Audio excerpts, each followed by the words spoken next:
রাজধানীর বাজারে বেশ কিছুদিন ধরে বোতলজাত সয়াবিন তেলের সংকট চলছে। এবার সেই সংকট আরও প্রকট হলো। বাজারে 1 ও 2 লিটারের বোতল প্রায় উধাও। এতে ভোগান্তিতে পড়েছেন ক্রেতারা। বিক্রেতাদের অভিযোগ, চাহিদার মাত্র 10% তেল দেওয়া হচ্ছে তাদের।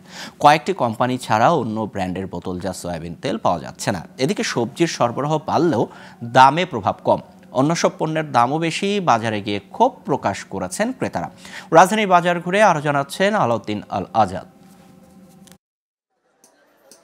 নিত্যপণ্যের দাম কমাতে সরকারের শুল্ক ছাড় ও আমদানির উদ্যোগের সুফল এখনো পাচ্ছে না ভোক্তারা। রাজধানীর বাজারগুলোতে বেশ কিছুদিন ধরেই বোতলজাত সয়াবিন তেলের সংকট দেখা দেয়। এখন সেই সংকট আরও প্রকট রূপ নিয়েছে। কোম্পানি মাল দিতে পারতেছে না, আমরা বিক্রি করতে পারতেছি না। আমাদের দৈনিক তেল লাগে 50 কার্টুন, 100 কার্টুন, ওই জায়গায় তেল পাইছি মাত্র 5 কার্টুন। এদিকে নতুন পাইজাম ও আটাশ চাল আসতে শুরু করলেও বাজারে তেমন প্রভাব পড়েনি, বরং চালের দাম আরও বেড়েছে।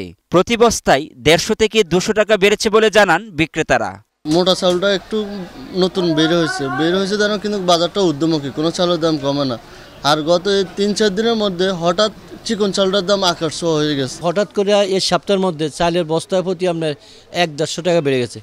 তো আমরা আশাবাদী ছিলাম, এখন সিজন, আমরা কাস্টমারদেরকে বলছিও যে সিজন আসলে দাম করবো, কিন্তু এখন উল্টা দিকে হয়ে গেছে। এদিকে মাছের বাজারেও ক্রেতাদের স্বস্তি নেই। ইলিশের দাম আবারও বেড়েছে। বিক্রেতারা বলছেন চাহিদার তুলনায় আমদানি কম, তাই দাম বেশি। ইলিশ মাছের দাম বর্তমানে অনেক বেশি। গত সপ্তাহে আপনার 1 কেজি 100-200 গ্রাম সাইজের মাছ বিক্রি করছিলাম আপনার 1900-1800। এই সপ্তাহে আপনার বিক্রি করতেছি 2200 টাকা কেজি। সরকারের উচিত সব বাজার নিয়ন্ত্রণ করা। আগে যদি আওয়ামী লীগ যে কাজ করতো, এই সরকার যদি এই কাজ করে, তাহলে তো আওয়ামী লীগই হয়ে গেল। এদিকে সপ্তাহ জুড়ে 120 টাকা কেজি দেশি পেঁয়াজ বিক্রি হলেও আগের চড়া দামই পুরাতন আলু বিক্রি হচ্ছে 70 থেকে 80 টাকায়, আর নতুন আলু বিক্রি হচ্ছে প্রতি কেজি 90 থেকে 100 টাকা।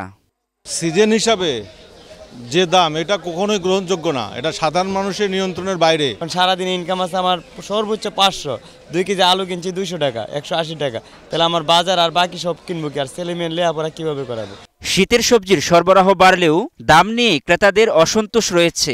বাজার ঘুরে দেখা যায় 50 থেকে 70 টাকার নিচে কোনো সবজি মিলছে না। বাজারে অধিকাংশ পণ্যের বাড়তি দামে ক্ষোভ প্রকাশ করেছেন ক্রেতারা। আলুর মূল্য 100 টাকা, এই সিজনে পুরাতন আলু 80 টাকা, এইটা ইম্পসিবল, মানুষের সামর্থ্যের বাইরে।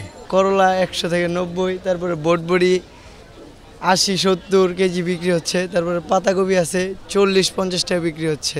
আলাউদ্দিন আল আজাদ, গ্লোবাল টেলিভিশন, ঢাকা।